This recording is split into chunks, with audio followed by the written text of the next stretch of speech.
E Ralph-Man já se consagra como uma das melhores séries deste ano, e eu falo isso sem nenhum exagero. Para quem não me conhece, eu sou Ruben Pallister e vou falar um pouco sobre Niall Kennedy. E aí pessoal, tudo bem com vocês? Eu sou Melky Rodrigues e hoje eu vim comentar sobre o terceiro episódio de Ralph-Man, um pouquinho atrasado aí por conta de alguns problemas, mas enfim, eu até vou explicar o motivo. Eu não estava pensando em trazer review semanal dessa série, porque até então eu achava que ela ia exibir todos os seus 6 episódios de uma vez, e eu lembro que no começo do ano eu tinha pedido muito para HBO Max para mandar essa série antecipada. Acabou que eu não fui incluído dentro da lista para receber a série antecipada, então eu pensei, eu vou só fazer umas primeiras impressões, depois vou falar do final e pronto. Só que a série tá tão boa, que tá se tornando até mesmo impossível eu não vir aqui toda semana para poder comentar sobre ela. E gente, que série fenomenal! Eu sinto que a série não apenas ela tem uma construção muito boa, ela tem diálogos muito bons, como também ela tá furando a bolha, principalmente o público LGBTQIA+, que tá abraçando essa série. Por que esse público tá abraçando essa série? Porque justamente trata a relação tóxica de um jovem gay que é, de uma certa forma, apaixonado sim por um homem hétero, tóxico, o famoso boy lixo, e que muita gente, muitos gays da vida real, passam por esse problema. Você já deve ter passado por esse problema, eu já passei por esse problema.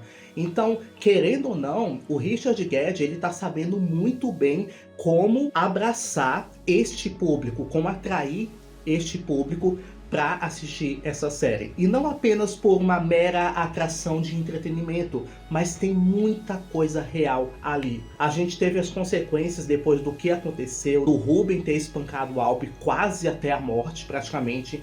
Ele ficou em coma por 6 meses. Agora, imagine, durante a série eu ficava me perguntando, gente, o Ruben, ele espancou o garoto, espancou o Albi, deixou ele em coma, ficou em coma por 6 meses e o Albi ainda assim aceitou continuar com o Niall. Eu fiquei assim, gente, tem alguma coisa aí. Alguma coisa aconteceu nesse meio tempo para mesmo assim o Albi ter continuado com o Niall. Mas aí é que tá. Nos dias atuais ali no casamento, o Albi e o Niall ficavam naquele, sabe, naquele dilema, sem saber o que fazer. Será se a gente manda o Ruben embora? Será se deixa ele? Será se ignora ele? Será se interage com ele? Então assim, é notório que mesmo depois de todos esses anos, eles ainda sentem algo muito forte, negativamente falando, pelo Ruben. Bom, talvez por parte do Niall, ele ainda tem aquela atração magnética, como eu tinha falado nos vídeos passados, algo que faz com que ele faça aquilo que o Ruben quer. Já o Albi, ele tem, obviamente, aquele medo, afinal de contas, é um cara que deixou ele em coma por 6 meses. Então, assim, não era qualquer um que iria aceitar um sujeito desse no próprio casamento. Eu não aceitaria, você aceitaria? O Ruben, ele acabou, eu não vou dizer preso, mas ele ficou sob vigilância policial, que iria ter um julgamento, só que nesse julgamento eles precisavam de uma prova concreta para que o Ruben escapasse, certo? Para que essa agressão que ele fez contra o Albi seja justificável. E aqui, gente, que nós entramos em um campo muito delicado, porque se eu não me engano, nessa época era 1989, me corrija se eu estiver enganado, uma coisa muito complicada, um campo muito delicado, que é justamente como que a justiça tratava os homossexuais naquela época. O Ruben tinha falado com o próprio Niall que a justiça, eles mais odeiam homossexuais do que odeiam agressores, bandidos qualquer.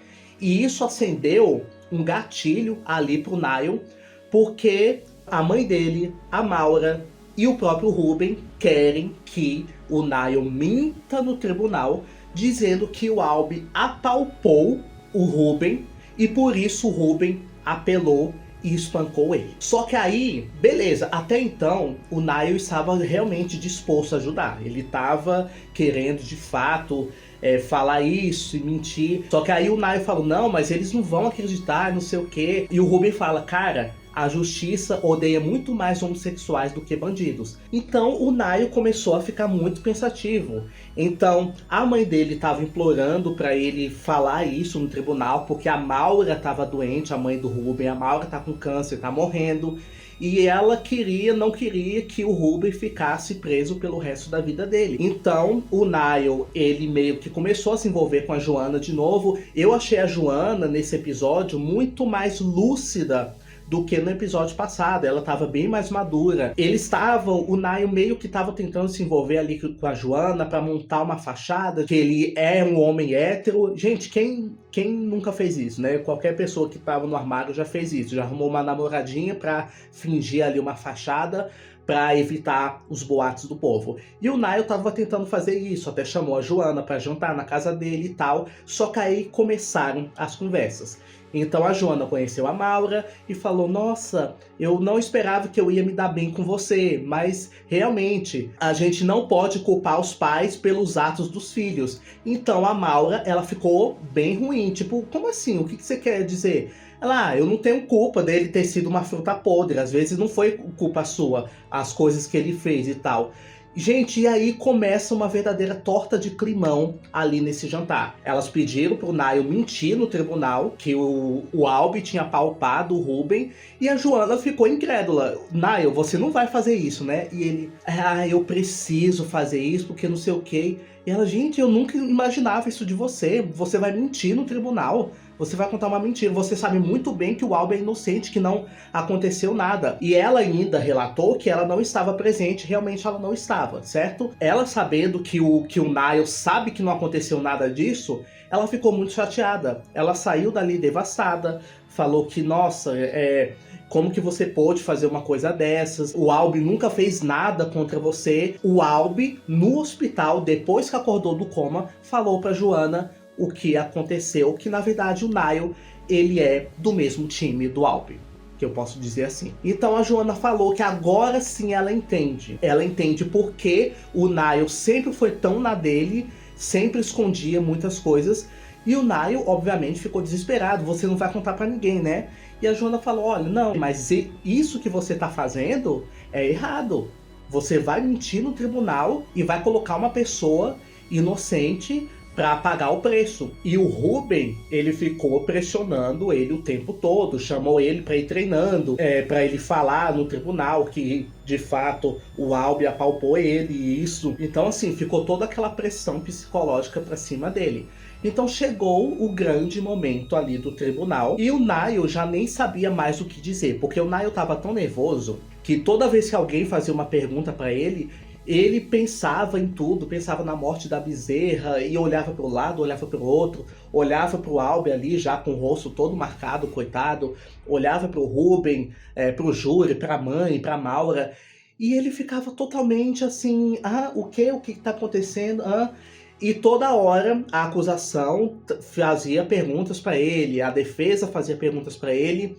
E ele, obviamente, no primeiro momento, ele falou que sim, que o Albie realmente tinha apalpado o Ruben e por isso que o Ruben foi pra cima dele. Nesse momento, a Joanna saiu correndo, chorando, não acreditou que ele tinha mentido.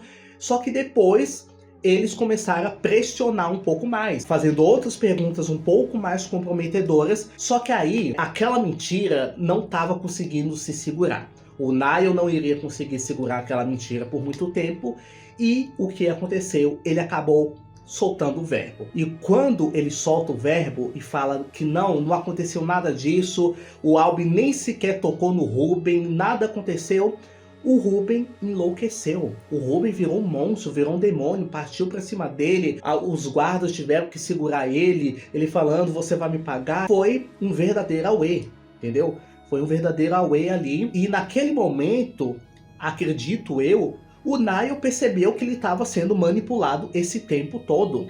Então, assim, eu entendo algumas pessoas, alguns telespectadores como vocês, sentirem um pouquinho de raiva do Niall pela forma que ele é manipulado. Eu até entendo você sentir isso, mas a gente tem que entender também que o Niall, ele era só um menino. O Niall, ele não tinha uma presença paterna, o Niall, ele já tinha uma família completamente desestruturada, então é natural ele se apegar a alguém, se apegar a uma figura masculina, de preferência, porque isso tem relação da falta do pai e também da questão da sexualidade dele. Então, ele pegou o Ruben para ser aquela figura onde ele precisa, sabe, se apegar com todas as suas forças. É como se ele não pudesse fazer as coisas da sua vida, da sua rotina, sem a aprovação do Ruben. E isso a gente viu que é verdade. Tanto que no casamento ele só disse sim ali na frente de todo mundo depois que ele olhou para o Ruben.